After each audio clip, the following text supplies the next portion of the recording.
मधी संजय राऊतांनी बोलल्याप्रमाणे दीपक केसरकर अशोक खरातच्या सांगण्यावरून आपलं खातं चालवत होते, त्याप्रमाणे हे आता सिद्ध झालेलं आहे.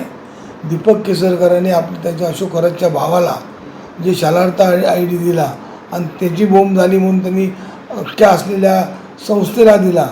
पण सिंधुदुर्ग जिल्ह्यातल्या अनेक शिक्षकांना तशा प्रकारचे शालार्थ ID देण्याचं दीपक केसरकरांना जमलं नाही. पण दीपक केसरकर हे बोंधूबाबाच्या आहारी जातात हे संपूर्ण जिल्ह्यातील आणि असलेल्या त्या मतदारसंघातील माहिती आहे.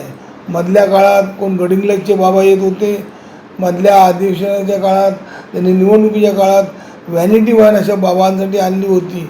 त्यामुळे दीपक केसरकर या बाबांमध्ये असल्यामुळे दीपक केसरकरांना अशोक खरातच्या त्या केसमध्ये सहआरोपी करावं आणि दीपक केसरकरांनी आपल्या पदाचा राजीनामा देऊन घरात बसावं.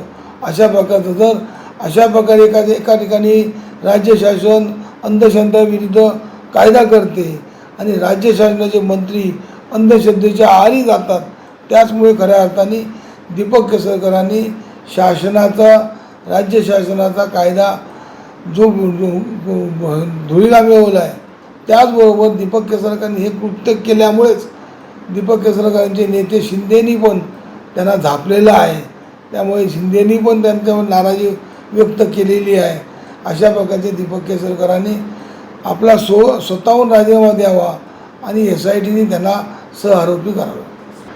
मग दीपक केसरकरांनी शालार्थ ID अशोक खरातच्या सांगण्यावरून अनेक लोकांना दिलेले आहे आणि ते अनेक लोकांचे दिलेले चौकशीमध्ये आले पाहिजे आणि त्या चौकशी अंतर्गत दीपक केसरकरांनी हा गुन्हा केला आहे म्हणून त्यांच्यावर सहआरोपी करून त्यांना आरोपी केलं पाहिजे आणि दीपक केसरकरांना शिक्षा झाली पाहिजे.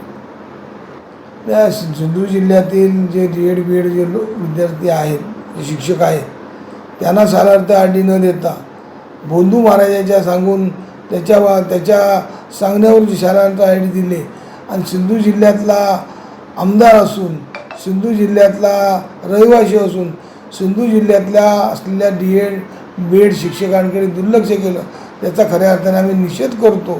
आणि अशा प्रकारचा मंत्री जिल्ह्याला लाभणं हे आमचं खऱ्या अर्थाने दुर्दैव आहे.